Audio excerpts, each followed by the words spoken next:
Estamos iniciando mais um programa Saúde em Dia. Hoje vamos falar um pouco a respeito de diabetes, mitos e verdades. Nossa convidada é a médica endocrinologista, a doutora Priscila Rebelo. Priscila, é um prazer tê-la aqui conosco e podermos falar um pouco a respeito de diabetes, seus mitos e verdades com os nossos telespectadores. Olá, doutor. O prazer é meu estar aqui no seu programa, principalmente com a sua presença aqui. Bom, falando em diabetes, mitos e verdades, muitas pessoas dizem que o diabetes não é uma doença tão séria. Qual a verdade sobre isso, Priscila? Não é bem assim, né, doutor? A gente sabe que o diabetes é sim uma doença séria. Na questão é que assim, o diabetes, você vê que ele é uma doença que nem eu brinco com os pacientes. Se você tratar ele bem, ele vai te tratar muito bem e você vai ter longos anos de vida. Agora, se você não cuidar, não levar ele a sério, aí sim ele vai puxar o seu tapete. Priscila, uma coisa que a gente sempre ouve também é se a pessoa está acima do peso, está obesa, né? Que ela poderá desenvolver o diabetes, principalmente o diabetes tipo 2. Isso é verdade ou é mito? Olha, a obesidade ou o sobrepeso com certeza vai fazer com que o paciente tenha um fator de risco a mais, tá? Mas ele isolado em si não necessariamente vai fazer com que o paciente desenvolva o diabetes tipo 2. Mas assim, tanto é que a gente vê que tem pacientes magros que têm diabetes, assim como pacientes obesos ou com sobrepeso que não têm o diabetes, né? Certo. Tem que ter uma história familiar, um estilo de vida associado além da obesidade, né? Tem que ter mais fatores de risco além disso. Inclusive, hoje a gente comenta, né, em todos os programas aqui, que a qualidade de vida é, acima de tudo, é muito importante. Com certeza. Né? Não só para o diabetes, mas para vários tipos, né, para qualquer tipo de doença, não é verdade? Sim, com certeza. Priscila, uma pessoa, é fácil dela saber que está com diabetes? Ou a pessoa tem o diabetes, não sente nada? Quais são os sintomas que a pessoa tem? Olha, na grande maioria dos casos, principalmente o tipo 2, é assintomático. Tá? Assintomático, ou seja, a pessoa tem e não sente nada. No caso, assim, alguns pacientes podem ser que tenham alguns sintomas, que é fazer muito xixi, que a gente fala, tomar muita água, alguns começam a perder muito peso, tem algumas fraqueza, mas acho que é inespecífico, a pessoa não correlaciona com isso, mas a grande maioria é assintomático. Por isso que é importante a pessoa estar sempre fazendo exames de rotina, tudo, ficar mais atento. A prevenção é importantíssima, acima de tudo. Com certeza. Não é? Com certeza. Bom, tem outra coisa também, já que nós estamos falando sobre mitos e verdades, quem come muito açúcar tem propensão a desenvolver um diabetes? Olha, essa é uma questão muito importante, porque...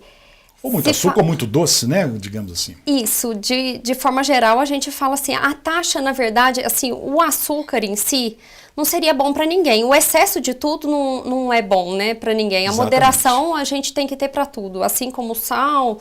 Tem gente que fala, quem come muito sal vai ficar hipertenso. É a mesma coisa que a gente poderia comparar no mesmo patamar, né? Lógico. Mas não é assim, quem come necessariamente vai virar diabético, vai se tornar diabético. Mas vai ganhar peso, que é um fator de risco a mais para ser diabético. Seria uma causa desse tipo que a gente poderia dizer. Então, resumindo, tudo que é em excesso não é bom para ninguém. Não, né? Não, com certeza. Bom, a pessoa que tem diabetes, a alimentação, como que é a alimentação? Ela teria que comer mais, tipo, alimentos ricos em amido, batata, massa? O que a pessoa pode comer, o que a pessoa não pode comer? Olha, tem pacientes que fazem aquilo que a gente chama de contagem de carboidratos, tá? Que geralmente a maioria dos pacientes que fazem isso são diabéticos do tipo 1. Quem diabético do tipo 2 poderia até fazer isso, mas é muito raro da gente encontrar fazendo isso. Geralmente é com um acompanhamento de nutricionista, bem regular, certinho. Aí o paciente fazendo essa contagem de carboidratos, cada alimento contando, aplicaria a insulina de acordo com aquilo que comesse. Aí tudo bem. Porque são alimentos ricos em carboidrato, vai subir muito a glicemia desse paciente. Por isso que a gente fala, paciente diabético não pode comer muita massa, muito carboidrato, Exatamente. muito arroz. Não é que ele não pode, tudo tem que ter moderação, ou saber se ele vai controlar o diabetes dele ou não. Por exemplo, falar em pode comer ou não pode comer. É uma coisa que todo mundo também pergunta, né? Que as pessoas diabéticas nunca podem comer chocolate. Isso é mito ou verdade? Poder pode. Poder pode, mas não em excesso. E depende, né? Isso, e depende. Deixar para aquele momento especial, para aquele momento extra, porque a maioria das pessoas que têm diabetes não fazem isso, né? Pelo contrário, exageram muito. Por exemplo, muito. esses chocolates, os refrigerantes com baixo teor de açúcar ou quase que nada de açúcar, eles podem ingerir esse tipo de alimento ou tem também que ser com restrição, com orientação? Na verdade, esses alimentos que a indústria coloca como para diabéticos, né, esses específicos, eu geralmente, assim, não recomendo, até de forma geral. Não algum específico, de maneira geral, não recomendo, porque eles tiram o açúcar do alimento, mas eles colocam outros compostos para poder dar o sabor para o paciente. E quanto mais nome estranho tem naquele alimento, pior é. Ou seja, tem quanto mais gordura, química, pior. Sim. Né? Bom, a gente sempre ouve que as pessoas, às vezes a preocupação de muitas pessoas é que muitas doenças acham que transmite de uma pessoa para outra. Inclusive do diabetes também, eu já ouvi isso. Sua opinião? Não, o diabetes não é uma doença transmissível. Tanto o tipo 1 quanto o tipo 2, tá? O tipo 1 a gente sabe que é uma doença genética, né? Ou autoimune, como a gente pode falar. E o tipo 2 tem a parte hereditária e associada a uma mudança de estilo de vida, mas nenhuma delas é transmissível. O paciente diabético, ele tem mais chance, ele fica mais fácil de adquirir uma gripe ou qualquer outro tipo de doença? A imunidade dele cai? Como que é, Priscila? Na verdade, não é que ele fica mais fácil de ter uma doença, uma gripe, alguma coisa. Mas assim, por exemplo, tem gente que pergunta, então por que o paciente diabético, o médico geralmente faz carta para ele se vacinar na época de campanha de vacinação de gripe, pneumonia e etc. É porque se ele contrai alguma doença, alguma infecção, por exemplo, infecção de urina, qualquer tipo de infecção, ele tem um descontrole maior da doença. Devido ao diabetes, assim como né? se, por exemplo, ele tem uma gripe, pode evoluir para uma pneumonia, ou se ele tem uma infecção de urina, pode evoluir mais para uma pielonefrite, né, que seria a infecção de urina que está subindo para os rins, né, que a gente fala, e o descontrole do diabetes é muito pior. Então, não que ele tenha mais chance de adquirir a infecção, mas a infecção vai piorar o diabetes dele. Então, sempre tudo com controle é a melhor medida. Com certeza. Né? Doutora, nós vamos fazer um breve intervalo, já voltamos com o programa Saúde em Dia. Voltamos com o programa Saúde em Dia e hoje com a nossa convidada, a doutora Priscila. Priscila, a paciente que tem diabetes tipo 2 e o médico diz que esse paciente tem que começar a tomar insulina. Isso foi devido a um descuido do paciente ou depende do grau de diabetes que esse paciente tem? Olha, doutor, na verdade, o paciente com diabetes tipo 2 é aquele assim que a gente fala que ele não tem a falência pancreática, tá? Que seria assim, a falta total de insulina, como é no tipo 1, tá? Que é aquele paciente que tem que começar a usar insulina desde o início da doença. O tipo 2 começa a ter uma falta de insulina, mas não é total. Mas a gente sabe que a grande maioria que começa assim, já só com o medicamento via oral, ao longo do tempo ele vai tendo uma falência progressiva. Então a gente sabe que em um certo momento, por mais cuidado que ele tenha, ele vai acabar usando um pouquinho de insulina. É muito raro quem não usa. Então não significa que usar, não é nada controle. Horrível, né? Não é nada Ainda demais. mais hoje em dia, com tantos recursos que a gente tem. Então vamos fazer o controle. Com certeza. Não é porque foi culpa dele, porque ele deixou de fazer alguma coisa. É a evolução progressiva mesmo da doença. Priscila, a gente sempre ouve também dos pacientes o seguinte: fruta é um alimento saudável. Realmente, a gente acredita que sim. Mas todo diabético, ele pode comer qualquer fruta e pode ingerir a quantidade que queira ou depende de paciente, sim ou não? Tá aí, é uma coisa que o paciente chega falando, eu só como fruta, tá achando que tá super certo, né? Na vez do chocolate, igual a gente tinha referido em outra pergunta. Não é bem assim, tá? A fruta a gente sabe que é um alimento super saudável, né? Tem fibra, mineral, tem várias coisas. Só que a fruta tem o açúcar natural dela, né? Então, para o paciente, com moderação, assim como as outras coisas, apesar de ser super saudável, mas para o paciente diabético não limites, pode ser em excesso, tem que ser determinada a fruta ou não. O que se pode fazer, Priscila, para reduzir o risco de uma complicação do diabetes? O controle rigoroso da glicemia. Tá? Como que esse paciente faz? Ele pode fazer em casa, ele tem que ir toda semana para o laboratório. Eu sei que muita gente, tem muitos diabéticos, né, nos assistindo e sempre tem o controle, tem os aparelhinhos que levam para casa. Isso. Como que você aconselha? Olha, não necessariamente e sempre no laboratório, tá? O laboratório, a gente, com certeza, é o controle mais rígido, mais rigoroso, porque do aparelho é assim, é um controle próximo. Tá? Ele não é, assim, 100% igual do laboratório, mas, assim, por facilidade a gente tem o aparelho em casa, que a grande maioria dos pacientes diabéticos tem. Mas fazendo um controle mais rigoroso, principalmente aquele paciente que usa insulina, já é suficiente para a gente ter um controle melhor da doença. Priscila, muitos médicos, né, solicitam alguns exames, inclusive um deles é a microalbuminúria. O que significa isso? Porque às vezes o paciente vê um nome desse e fica, nossa, o que será que eu tenho, né? Isso, a microalbuminúria significa a perda da proteína na urina, mas assim, é a perda precoce, seria a perda mínima, diferente da proteinúria. Proteinúria seria quando é uma perda maior, tá? A microalbuminúria é uma perda pequena que ainda dá pra gente reverter. Certo. E a complicação renal? Todo paciente diabético, ele tem que ter uma complicação renal ou isso acontece em alguns pacientes, Priscila? Olha, se o paciente tiver um controle rigoroso, nem todo paciente diabético vai ter complicação renal, certo. Tá? Graças a Deus, né? Então, vai ser só aquele paciente que não tiver um controle rígido da doença, tá? Um paciente que já não se cuida, que não toma medicação direito, aí, infelizmente, ele vai acabar caminhando para insuficiência renal. E outra complicação também que a gente sempre vê são com os cuidados com os pés, né? Quais os cuidados que o paciente diabético ele deve ter com os pés? Olha, a gente sabe que os pés do paciente diabético geralmente apresentam muita calosidade. E a calosidade, ela, além assim do paciente ter essa calosidade, geralmente o paciente tem a doença venosa, né? Certo. Aí, com essa calosidade, o paciente não usando o sapato adequado, tudo, tende a formar mais úlceras nesses locais.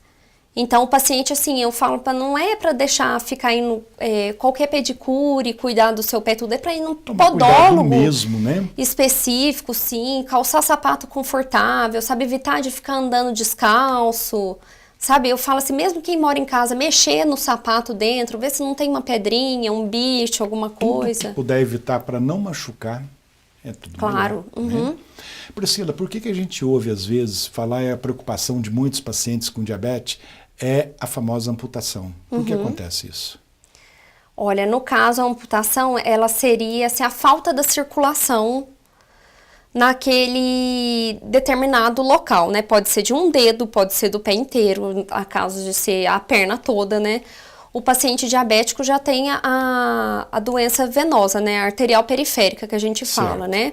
Até a gente trabalha muito em conjunto com o médico vascular, né? Por conta disso, ele vê o pé diabético, né? Isso. Que existe essa questão muito... Aí a falta dessa circulação e a glicemia não controlada, tudo é o controle do diabetes. Uma glicemia não controlada também faz com que essa vascularização seja prejudicada, fazendo com que ocorra a amputação. Doutora, nós vamos fazer um breve intervalo, já voltamos com o programa Saúde em Dia. Voltamos com o programa Saúde em Dia e hoje conversando com a nossa convidada, médica endocrinologista, doutora Priscila Rebelo. E também neste bloco a presença da Juliana com as perguntas de nossos telespectadores. Tudo bem com você, Juliana? Tudo bem, doutor Luciano. Um assunto muito importante aqui, né, importantíssimo. Doutor? Muito, muito. Vamos prevenir enquanto é tempo, né, doutora? Isso mesmo. Para lá na frente a gente não ter um susto maior, né? Recebi várias perguntas aqui dos nossos telespectadores, muitas dúvidas, doutor, mas devido ao tempo, então... Infelizmente eu tive que selecionar algumas perguntas para a doutora Priscila estar respondendo para todos nós e para os nossos telespectadores. Gostaria de convidar você que está nos assistindo que mande sua dúvida, sugestão de pergunta para o nosso e-mail drluciano@programasaudeendia.com.br, que curta a nossa página no Facebook e no Instagram, Programa Saúde em Dia, e mande sua dúvida, sua pergunta através do WhatsApp do Dr. Luciano, no telefone 35 99142 2421, que ele estará à disposição para responder, certo, Verdade, doutor? correto, Juliana. Lembrando também que enviar sua pergunta será mantido em sigilo por questões éticas, doutor. Lógico. Doutora Priscila, esses dias atrás eu entrevistei aqui um colega também, um oftalmologista, e ele falou, um dos assuntos foi retinopatia diabética. Você como endocrinologista, que eu sei que você trata o diabetes, como que o endocrinologista pode contribuir para esse tratamento da retinopatia diabética? Olha, primeiro de tudo é o controle rigoroso da glicemia. A gente recebe muito encaminhamento, às vezes direto do oftalmologista, assim, de paciente que não passa a primeira vez conosco, solicito acompanhamento de paciente com diabetes. Às vezes o paciente descobre, assim, vai passar em consulta de rotina com oftalmo por grau de óculos, alguma coisa, e ele vê que tem uma retinopatia diabética. Né? Aí ele encaminha e fala, tem que ter o controle rigoroso para não evoluir mais. Isso aí que a gente faz o controle rigoroso. Ou o contrário, a gente já acompanha, manda lá, aí a gente dá uma apertada a mais naquele paciente. Priscila, falando em mito e verdade, uma das coisas também que a gente ouve é a pele do paciente diabético é mais sensível. Isso é mito ou é verdade? Verdade. Na questão que a pele do paciente diabético é bem mais ressecada, tá? Aí o que promove mais coceira, aí através disso, da coceira a mão, coça de qualquer jeito, né? A mão suja prolifera fungo, vai bactéria, né? O ressecamento em si. Por isso que o paciente diabético às vezes procura mais ou a gente mesmo, ou o dermato para creme hidratante, né? Que sempre um tratamento conjunto, né, em equipe. Com certeza. Sempre bem-vindo, né? Equipe multidisciplinar, né? Exatamente. Isso Doutora, mesmo. Nós podemos passar para as perguntas dos nossos telespectadores? Com certeza. Vamos lá, Juliana? Vamos lá. Doutor, existe alguma relação entre diabetes e transtornos alimentares? Olha, Ju, existe sim. A gente fala principalmente em relação à anorexia e bulimia também, porque principalmente no caso do diabetes tipo 1, o paciente que usa muita insulina, a insulina tende a engordar, tá? A ter um aumento de peso, aí o paciente que usa a insulina corretamente, aí ele passa a comer e tende a fazer, no caso, as compensações, né? Que a gente fala que dá anorexia, bulimia, e isso aí, infelizmente, é uma coisa que está sendo muito comum, tá? Ou, muitas vezes, o paciente negligencia o tratamento. Ele não aplica a insulina, tá? E não tem o tratamento adequado e surgem todas as complicações que a gente já citou. O mal de todo paciente é que pensa, comigo não acontece. Isso, né? isso.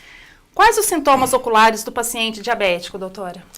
Olha, no caso da retinopatia que a gente já citou, muitas vezes ela não dá sintoma, tá? Na maioria das vezes, quando dá sintoma, já tá bem avançado mesmo, tá? No caso da retinopatia.